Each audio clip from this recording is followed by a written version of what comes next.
Welcome to Art Chats Live con la Mitotera. I'm your host, Mel Dominguez. We have a very special guest here today with us. He's better known as the Godfather, and some of you might know him by that name. Others might know him as David Moreno. So we've known each other for quite a bit of time now, and it's been really awesome to get to know him as a person. I feel like we've become more friends over time, and I've been able to share in his art world and seeing what he does, and he's even been a part of my art world and seeing what we do and put together, and so it's been a really good thing. It's been awesome. What's up, David? Here I am. Hey, is that the new poster for this year's Indian American Made? Yeah, that's the poster right there. Oh my God, that would look so awesome on my building. It looks good. It looks good in here, I guess. It would have looked better. Yeah, Would have looked better at the gallery. Well, at least you got it right there. It looks really amazing. Hey, David, for folks who don't know who you are and where you're from, can you please tell everybody? Yeah. My name's David Moreno, and I'm a artist. I'm Yaqui from the Pascua Yaqui tribe.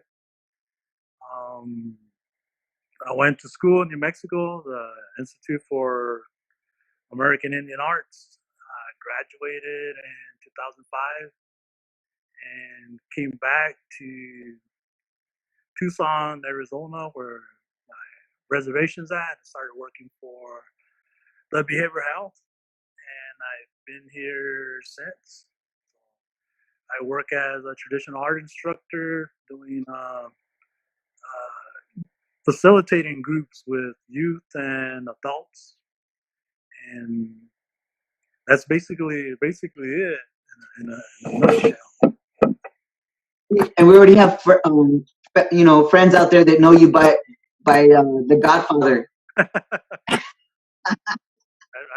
See, been listening to that. Right? But it's true, and folks, we call him the Godfather because he connects all of us all together. He's made a really nice network between us art folks and those enthusiasts out there of the arts. You spoke just now about the Institute for American Indian Arts. Yeah. Can you tell us, because you're a pretty big advocate of that, you share it with many people. Can you tell us more about it? Yeah, it's a school that's been around since I think it's 1962. It is a institution, and a lot of great art came from that. A lot of great artists came from that institute, and I don't know. It's just a great place. They average about 80 different tribes from across North America. They've had exchange students and people from as far as Japan and South America. Wow, dude. New Zealand. We had some Maoris there. When I was there, we had an exchange program with them. So it's a big Indian community, and I learned a lot because when I originally went there, I didn't know much about other tribes except the famous ones, right? So I didn't know about the California tribes. I didn't know about the Northwest. I didn't know much about just the basic ones. So that was an eye opener for me. Just learning all these cultures, learning their traditions and their art. So it's a great experience. Man, you make me want to go to school. Yeah, it's still a possibility. Right? I know, it's been amazing to see some of the artwork you do. Sometimes it was a little bit of a mystery. Like, I was like, what do you mean, David, about your transporting of your art? And I was like, why is David making a route for his art? And then when I saw your art, I realized it's because you had a huge piece of art that was going to the casino. And I want to say that's the biggest stretch canvas I've ever seen. How big was that piece? Yeah, the biggest one at the casino is 11 feet by 11 feet. And they wanted that. They requested stretch canvas. And that was like an ordeal just getting that size of canvas. I had a friend of mine stretch them for me. That's what he does, Fred Soto. And that was his first job stretching those. So he had a hard time finding canvas that big and wide. Right.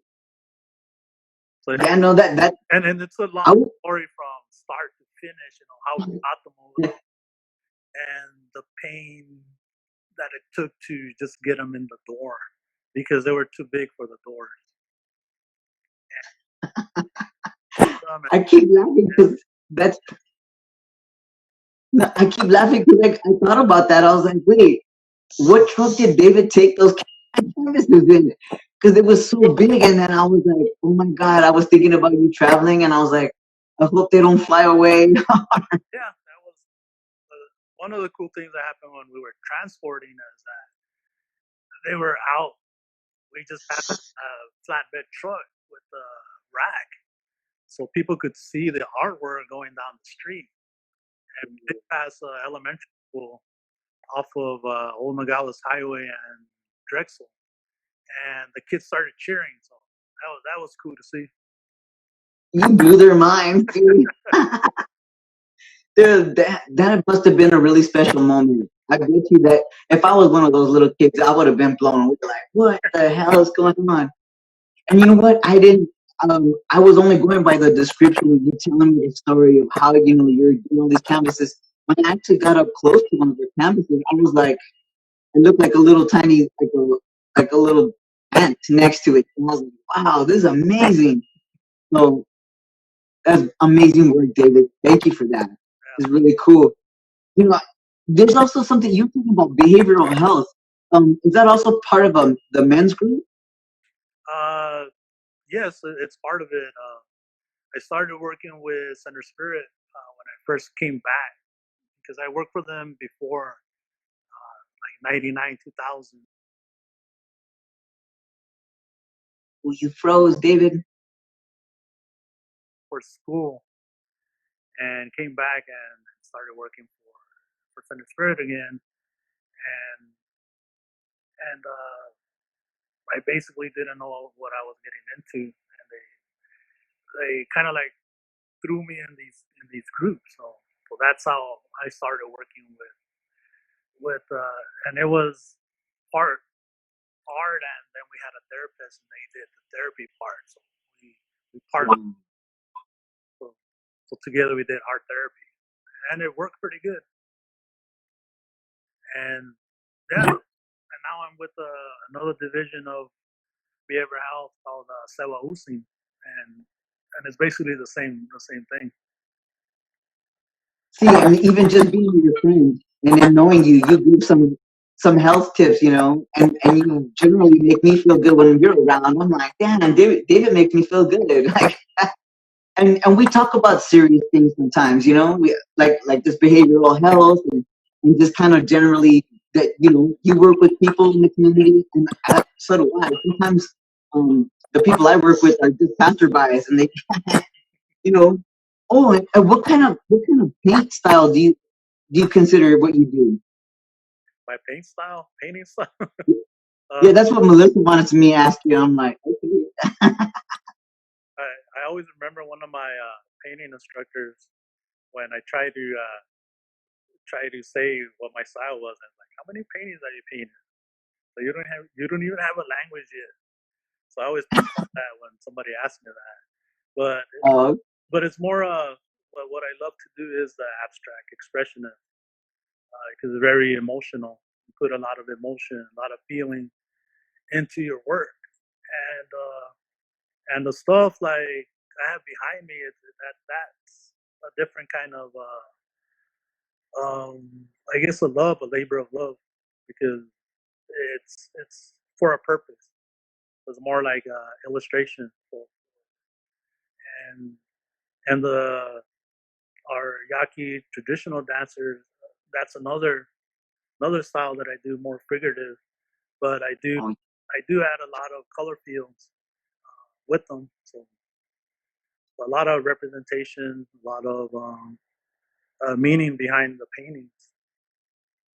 Man, see, that's what I'm telling you, folks. If you get to talk to David, it gets very deep sometimes. Because you look at the art piece, you're like, damn, what was David thinking?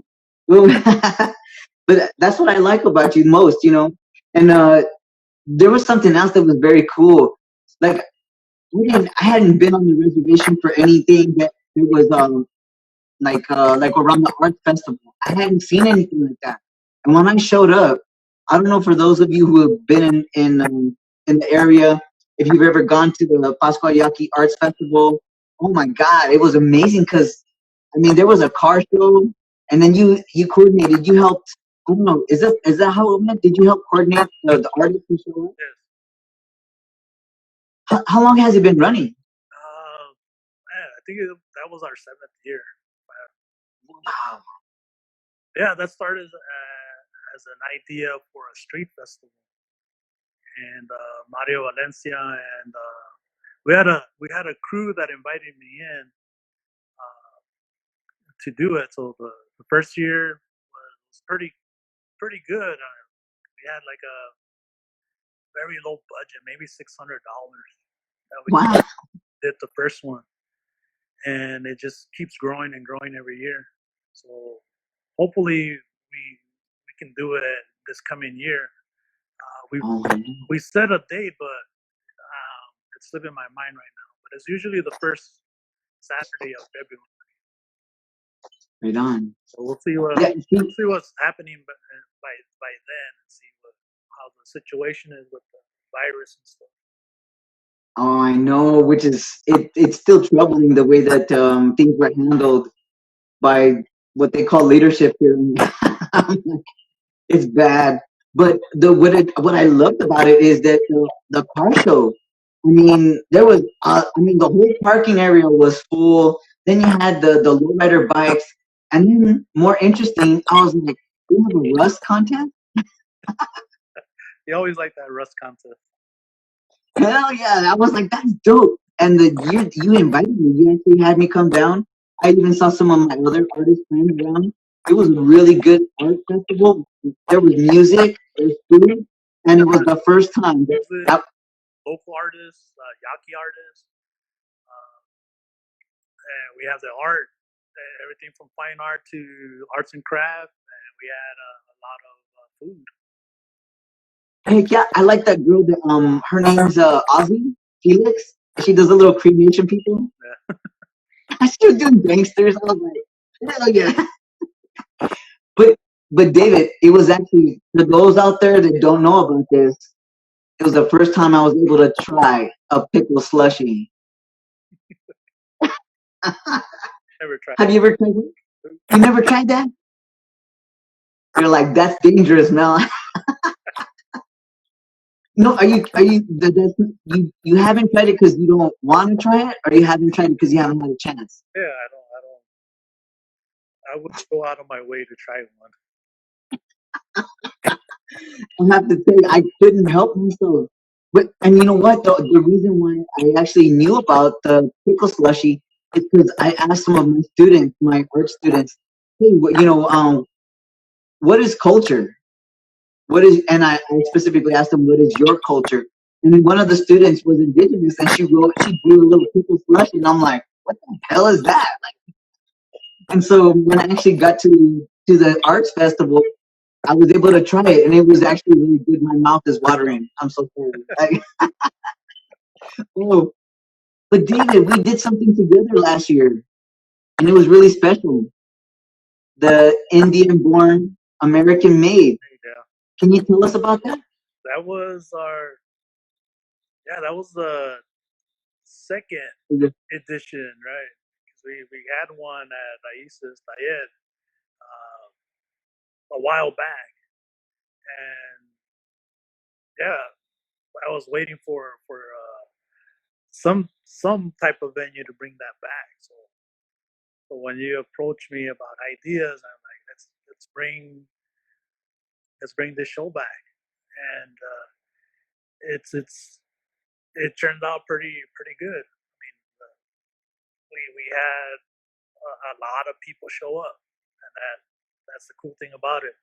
And the participants were diverse. I mean,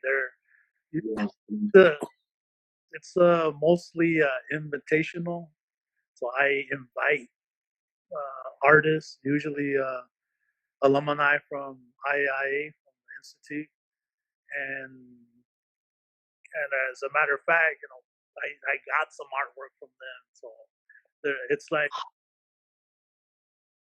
what are we gonna do? Are we gonna send it back, mail it back, or we have to work on that and see what we can do. But Well, I actually have a strategy for you that I will talk to you later.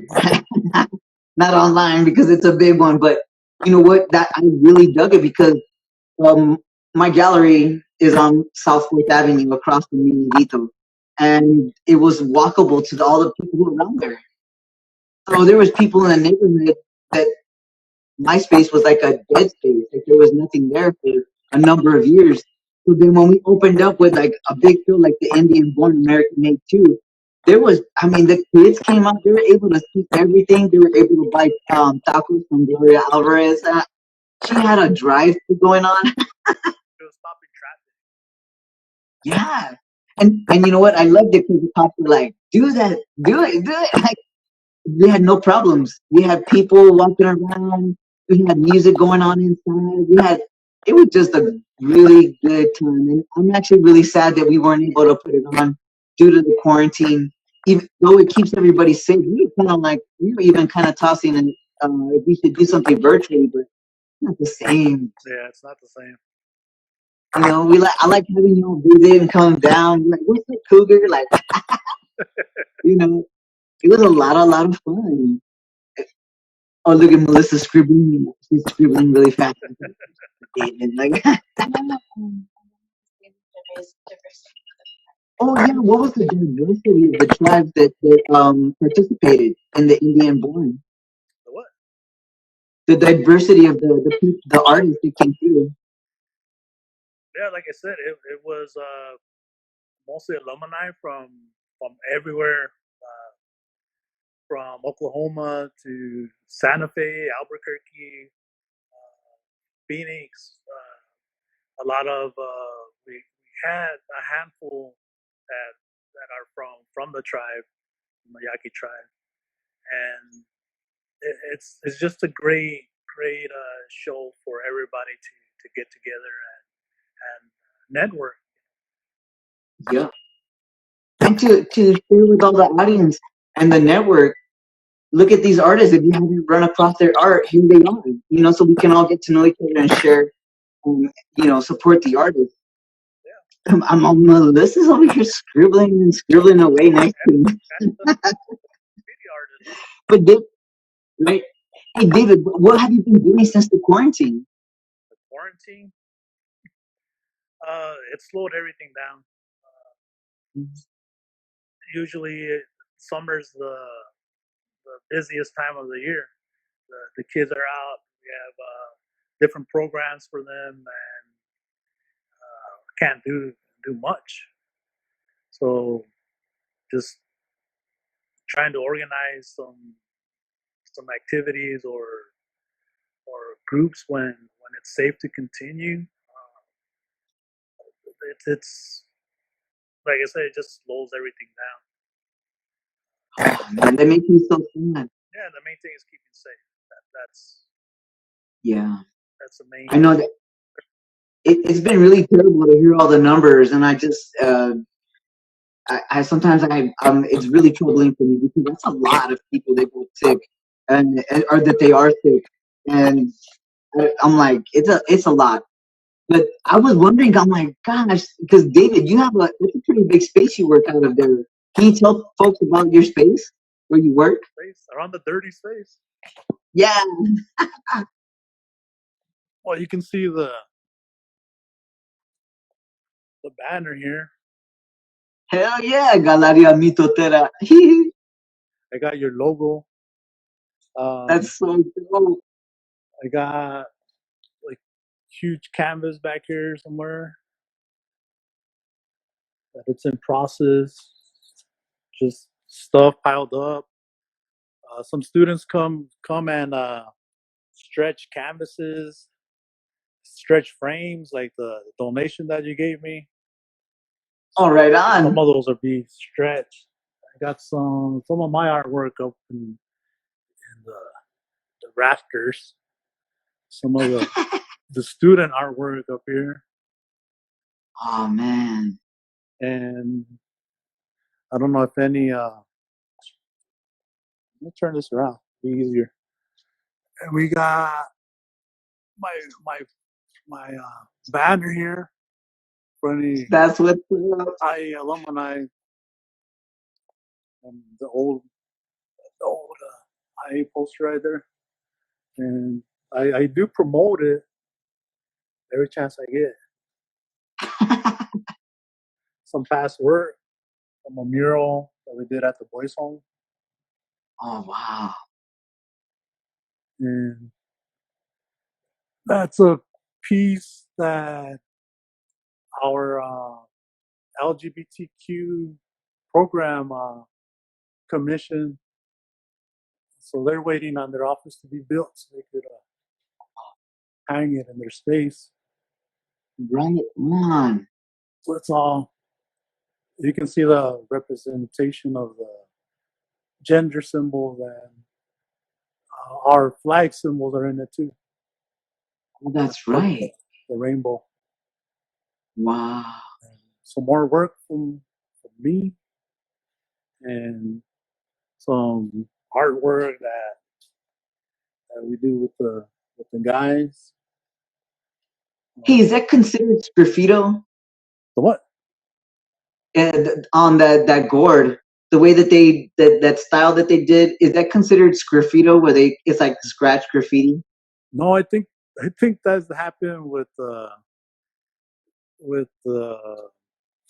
soldering iron bouncing off the glove, Oh, but it kind of looked wow. like it. Yeah, it's very cool. Hey, David, I might have some more stretcher bars for you, by the way. So much. Some actual stretcher bars. Some stretcher bars. Yeah, no, I actually have some more stretcher bars for you. So I'm like, now that I know, I'm like, I got some more for you, David. So there's been a lot of talk about, and this one's a heavy topic a little bit, but they're talking about a lot of the public monuments from the losing party, that their monuments are being disassembled. How do you feel about that? About knocking them down. Yeah.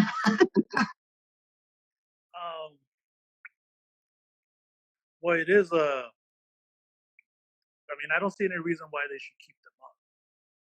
Thank you. But I don't. They should save some and keep it in some designated area for a teaching tool to explain what they are and what they stood for.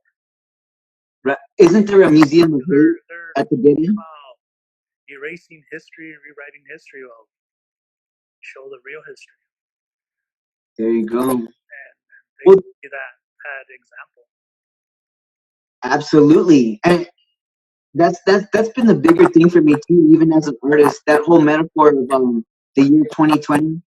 2020 is also what's used for clear vision, and I think that this is the year for clear vision. And sometimes there are people who are in fear of confronting those truths.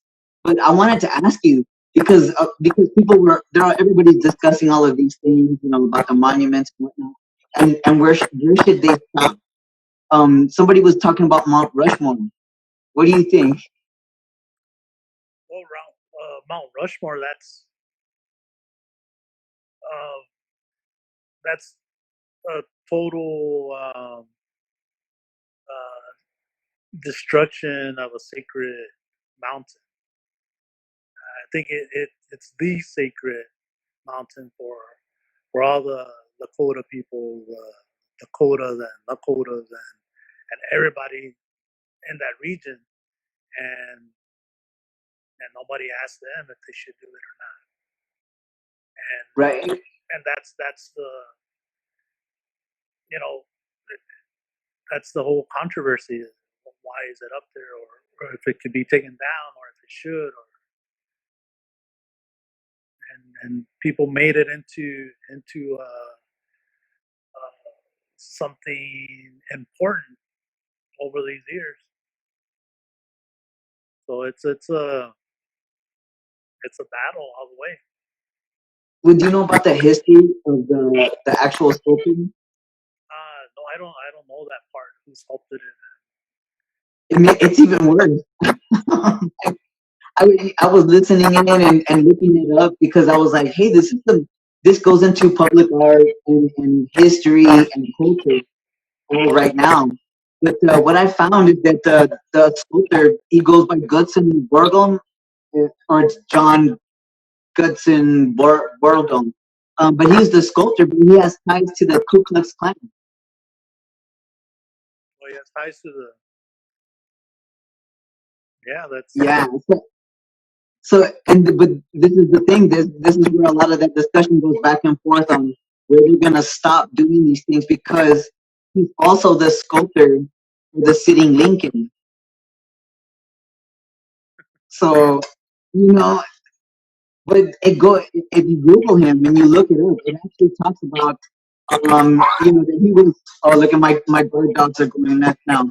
But it says that he was one of 6 knights who sat on the imperial Concilium in 1923, and I'm like, my God! So these people, they were like kind of like sponsoring the sculpting of this monument. They were backing away from him, and they chose another artist, and the artist was named Henry Augustus Lukeman, and this Borglum guy, he actually said, "You guys went ahead and hired a Jew." He was outright about all of these things. So I was just wondering. I'm like, where do you think do you think it's going to be all of these things, all of these monuments, or do you think it's specific ones like this one that actually, was it was of the indigenous people? That's something sacred there. It was sacred people. What do you think? I don't know. It just depends who's in power, who has the power, and who has the the motivation to do it politically. That's what it boils down to. Yeah, it has to have a good momentum with people trying to make things right. I'm kind of worried about some of our monuments here in town because maybe about a year ago, the topic of taking down Pancho Villa over in the downtown Tucson was a topic, and there was people that showed up from like serious organizations in of white people, and I was like, whoa, this is wild. But I'm just wondering if it was like, man, is that really going to happen in our time? There's so much opportunity to do good work right now, and that's why I think it's so important the way that you've made all these connections, David. But what is it? Is it something that what is it that you're more passionate about? The behavioral health or art? That's a hard question. Or it could be the same, right? Hand in hand.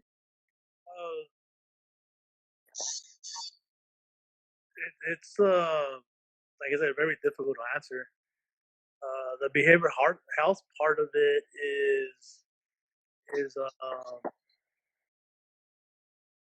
you can see when somebody wants help and is ready to accept help, you can see a big difference in their behavior, and that's amazing to see, and that's what draws me to it. And you see the good and the bad in people. It's a heavy field because people have some very heavy duty problems that Yeah. that and I'm not a therapist, but I come in contact through working with counselors and therapists and caseworkers and just doing art with the clients. You know. Do you see improvements when they do art with you? Yeah, well, that's the second part is when a therapist or a caseworker bring a client that they know that they will do better with art and respond better. That you see it right away, and that's part of the job that keeps me doing it. Hell yeah! I think that's why I got into art. It just instantly helped me be in my little space, safe, from all around me, and I would do my work and whatnot. But David, we also click on another thing, and that's movies. So I wrote a couple down that I felt not they weren't just my favorite because of the actors in it or anything like that. It was more about the story and maybe even the soundtrack.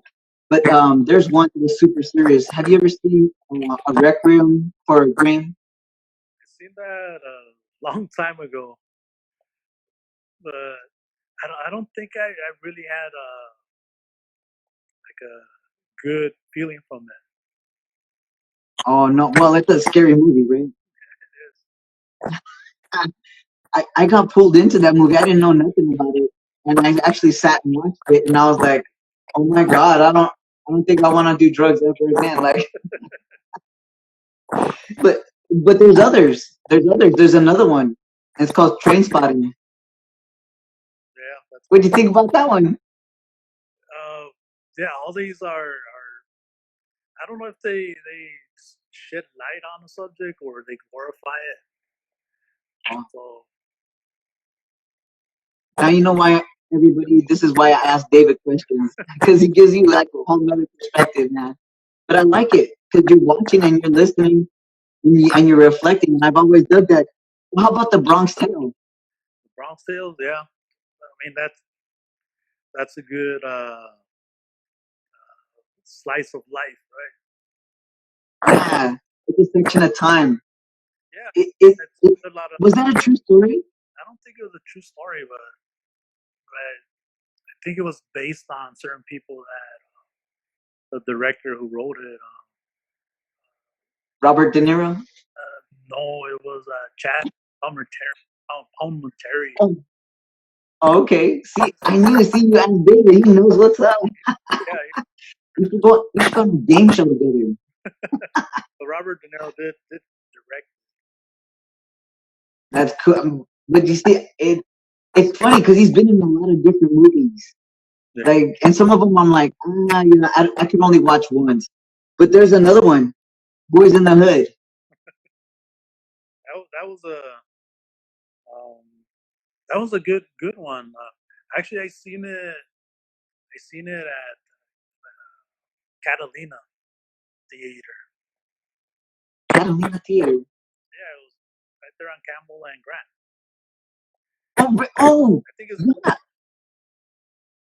I get my hair cut there But I seen it next there. door. I seen it there, and there was a lot of African Americans.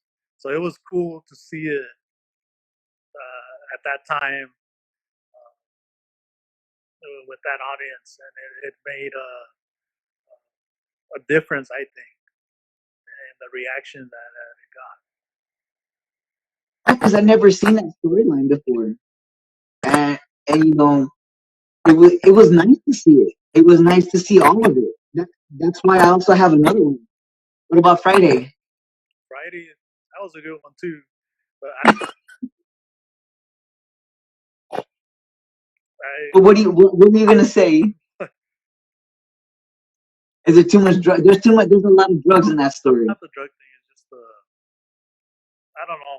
I don't know if I'm a movie snob or But I can watch it once and it's great. Other movies I can watch over and over again.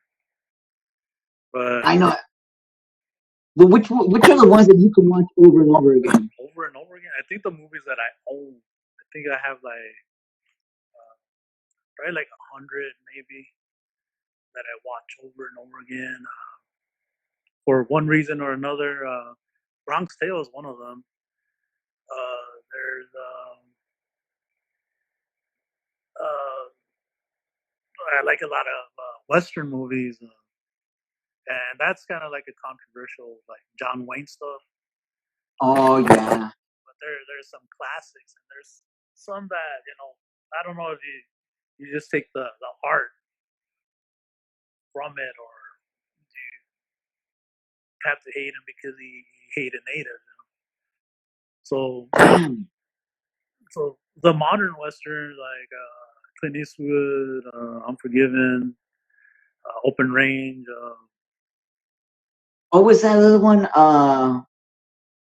What's the one, Melissa? It's called something Doves. Lonesome Dove. Lonesome Dove. Yeah, that's one of my favorites too, for a lot of reasons. Oh gosh, right? It feels. I like to watch a lot of them. I'm almost embarrassed to say that I can watch Tombstone over and over again. Which one? Tombstone. Oh, Tombstone. Yeah, I watch it. I don't know, once a month maybe. Right? Yeah. There's another one that's like that though too. Is Goodfellas. Goodfellas is good too. But I kind of But what time? like, don't like the ending. Oh, I know, right? Egg noodles and what is it? Ketchup. But there's something to it. There's always something to a movie like that. Like, there's another one, and it's kind of creepy. I don't know if you've seen it, but it's called The Zodiac. The what? The Zodiac. The Zodiac? No, I haven't seen that one. With Jake Gyllenhaal. Yeah, I haven't seen it. I want you to see it just so you can tell me your perspective on it. But what is your ultimate favorite movie of all time? Ultimate favorite movie? I think the Godfather movies. Damn, dude. That's cool. Did you know what? I feel like they show those a lot, like back to back. I'm like, dang. But there's something funny to that because I didn't realize I just grew up and that was like a staple, like, oh, you gotta see The Godfather, or you gotta see Goodfellas. The other one was Reservoir Dogs. Yeah. What do you think of that movie style? The way it tells stories in pieces. The way he tells stories, Quentin Tarantino. Yeah, I'm a big fan of his. I like Reservoir Dogs and Pulp Fiction and the Kill Bills and his latest one, Once Upon a Time in Hollywood. Oh, those are good. Did you see that? Yeah, I saw that. What did you think of that?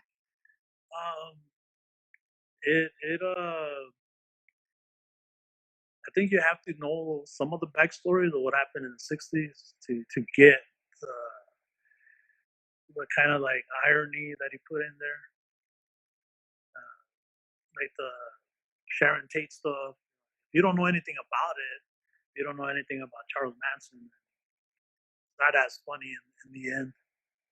Right. Well, he's done that a couple times. I think he did that with the Inglourious Bastards as well, where he goes and he blows up a whole Nazi theater. I'm like, yeah. Yeah, and I like the theories behind all his movies because I forget the Leonardo DiCaprio's character in Once Upon a Time in Hollywood. I forget his name, but they say that's that character, Leonardo's character, played the character in Inglourious Bastards and Django. Oh, really? Yeah. Oh well. Yeah. Blowing my mind. That's right. Holy smokes. Which in Django, I thought that was really crazy too. But who was the director for that one? Quentin their intern. It was. And see, he gets a lot of backlash sometimes, and I sometimes I'm not clear as to why that is, but it happens. But I I like it because I'm like, damn, like that's a turnout. I want to see what this country would look like if that really did happen. But there's been just a lot of different type of directing and perspectives. Like the Blair Witch Project, I walked out of there kind of freaked out. I was like, oh shit. But did you ever have that experience with any one movie where you went in not knowing what it was about and walked out freaked out? I think the only movie that comes to mind because we're trying to get out of the rain at the moment. We went into a movie theater in Los Angeles. They were showing Memento, and I never heard about it. And that's a trippy movie to watch, and it just takes you in a full circle. And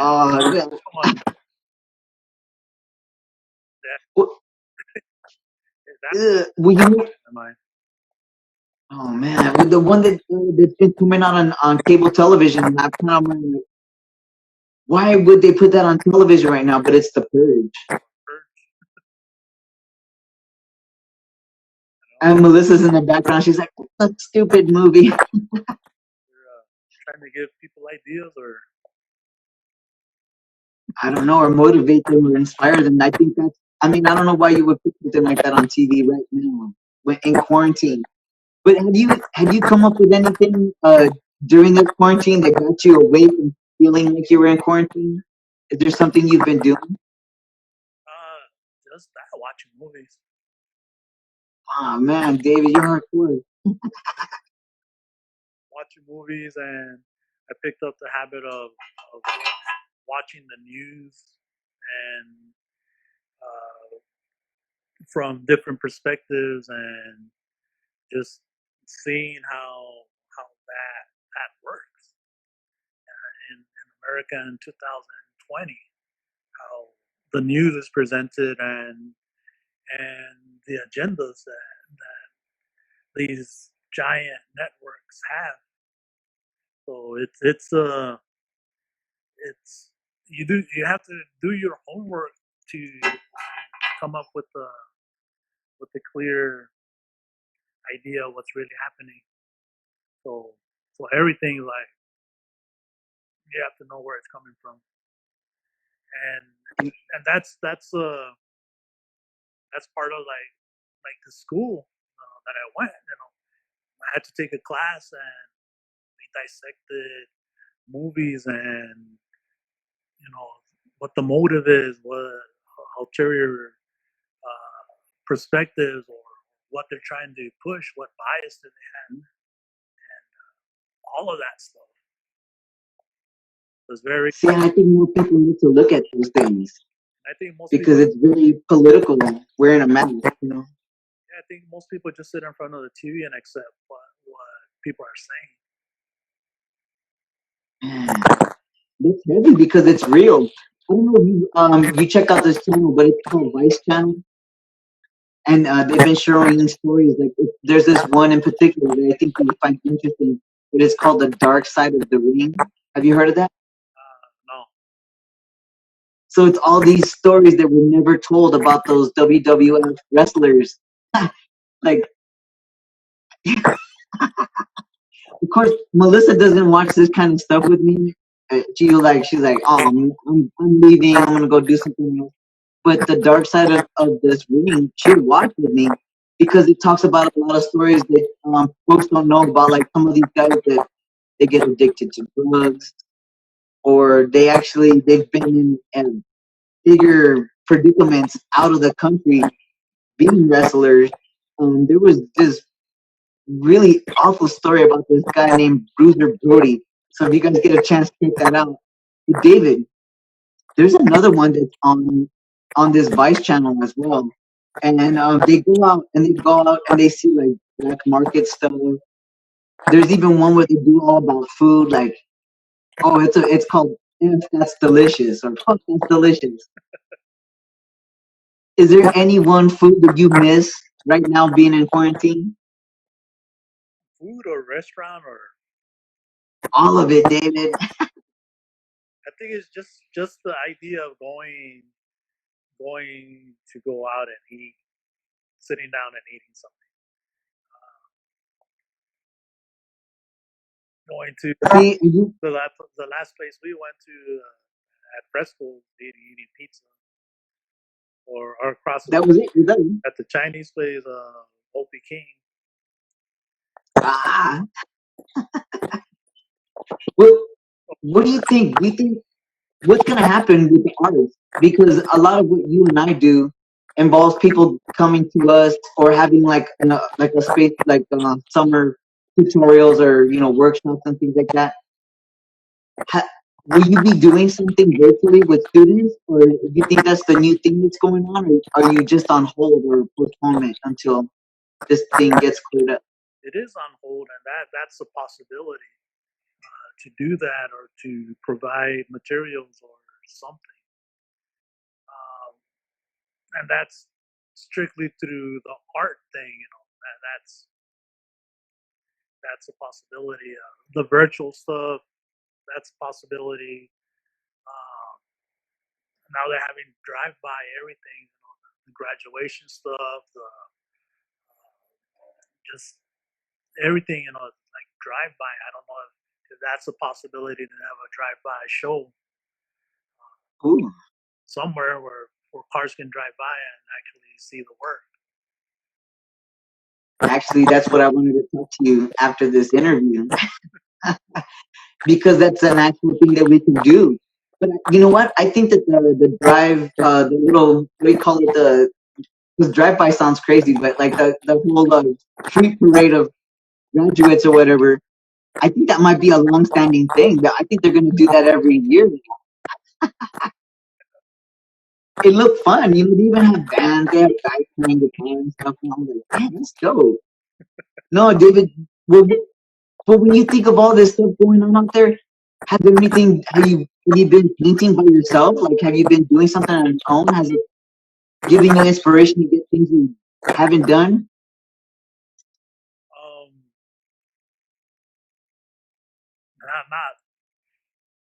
not really, or not specifically. No, Dang. I find No. it very difficult to be creative in I guess stressful situations. Even if it's like the perfect opportunity to be creative. It's I don't know. I have to kind of like be in a space to create, and that's like the opposite of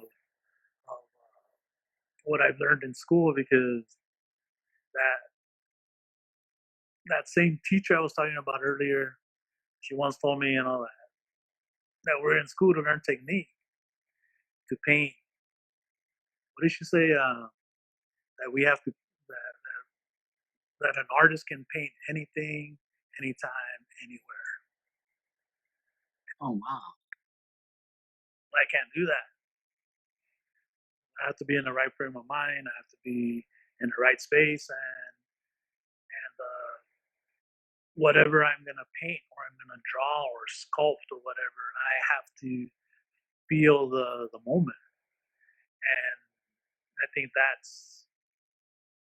I didn't learn that in school. You know what? I'm like you in that way. I feel like that. It has to come from my inside out, and otherwise it doesn't feel the same. But you know what I do feel is the bills. I'm like, ah, but David, it feels weird talking to you on this screen. I'm used to just hanging out with you and talking for like 2 hours. Yeah. But you know what? If there's any last words, or if you had a magic wand, Last what would you tell folks out there? Yeah, your last words.